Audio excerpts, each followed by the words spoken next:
working with children and need fresh and innovative ideas? Stay tuned, guys. This video is for you.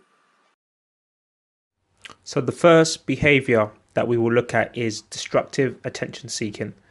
And the two main reasons why someone may do this type of behavior, which we will look at, is people may be destructive to push people away.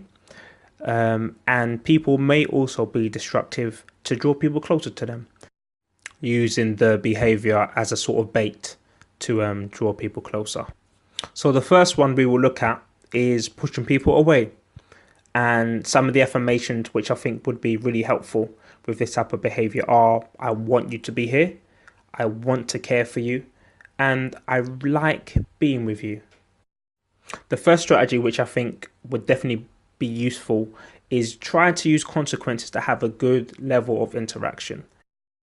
So this played out for me with my students. If one of them maybe trashed their room, I would try to make sure if they had a struggle within the being stage that I would not allow them to tidy up the room by themselves, but I would try to tidy up with them.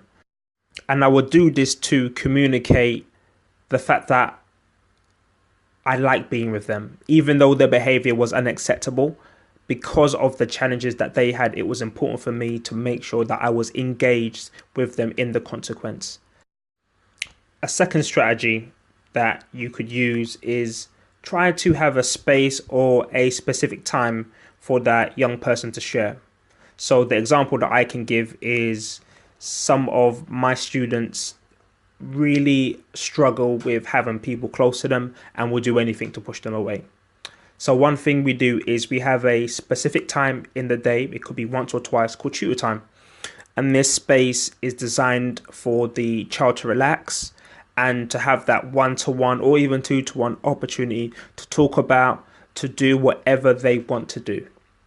So this is a time where they could talk about their feelings or talk about nothing. But it's an important time because they know it's a time that is set apart for them. And it's a time where we can show that we want to be with them, that we want them to be here. And we can also show them with our actions and our dialogue that we really want to care for them. Drawing people closer. So some of the affirmations which I would use for this type of behavior would be: I like being with you, and you can learn new ways to get your needs met. So again, similar to the other behavior, have a space or specific time for this child to share. So this will really help the child learn that they don't need to use destructive behavior to have your time, because you have scheduled a time for them. And in that time, they have your undivided attention.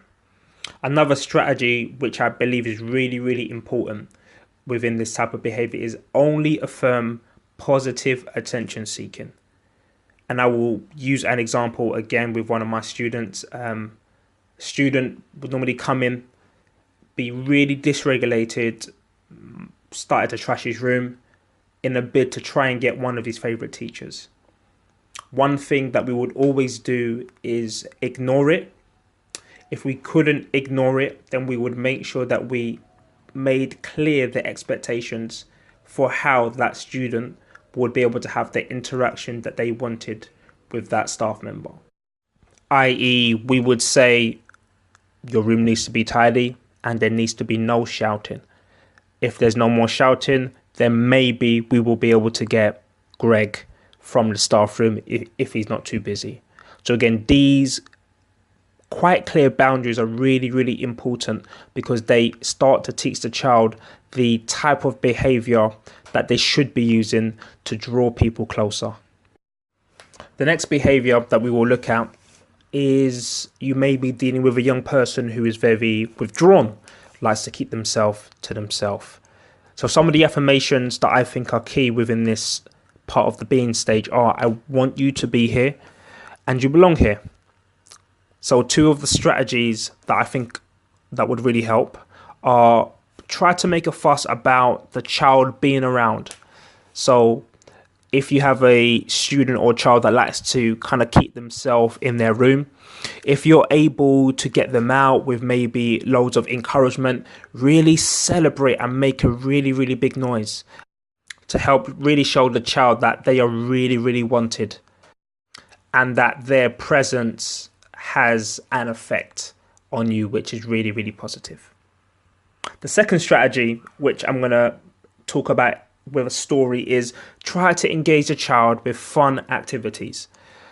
And the best way that I can illustrate it is with my daughter.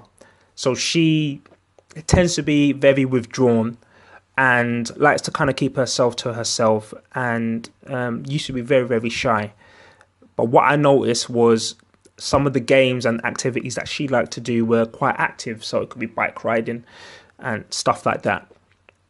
When I first started to notice, I did have the attitude of, oh, come on, get out the corner and engage. But when I started to think more about it, I started to see that I had to make the first move. So by me making the first move, I started to engage with her, playing with her bike, started to play toys with her. Anything she liked to do, I started to make sure that I was involved. Once I started to involve myself, she slowly started to come out of her shell, and now is much more confident when she enters into a room, and really, really withdraws herself from the vision or the attention of other people. So again, I think the key thing that I really want to illustrate about people that may be withdrawn is us that are working with them or are in contact with them cannot be passive. It's really important that we try to make the first move to really establish the fact that we really want them to be here, and to really establish with them that their presence really, really moves us, and they are enough to move us from our position of doing nothing to a position of being with them. The last behavior I want to look at that we spoke about in our last video is we may be dealing with someone that places themselves in danger. And some of the affirmations which are really important with this type of behavior are, I want you to be here, and you have value just for being you, which, as we spoke about in our other videos, is a really, really key transactional analysis concept. So some of the strategies which I definitely use are, you really need to take charge of the child's safety.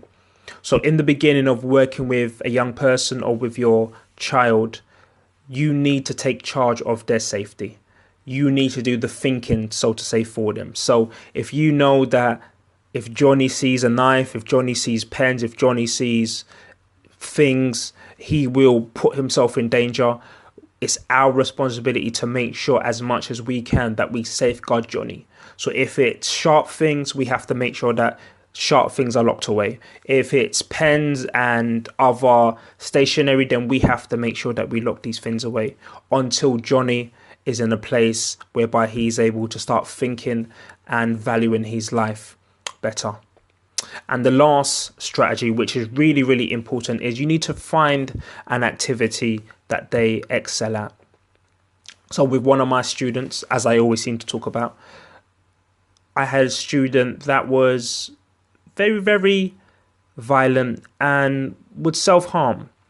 And one thing that we would realize is when he was engaged in doing hands-on activities, he would never self-harm. So what we tried to do was try to put into his curriculum more hands-on type activities, such as woodwork and painting. And since we have included such activities, his self-harm has gone from a weekly occurrence to maybe a monthly occurrence. And I'm glad to say that we have a boy that now comes to school and has a smile on his face. So yeah, that's it for the strategies within the being stage. But next week, we're going to be going into the doing stage. And we will be looking at the job of the child and some observable behaviours. So again, guys, if you've liked what you have heard, please give this video a like and subscribe. And please check out some of the other videos that are in the description. And that's it for me, guys. I will see you next week.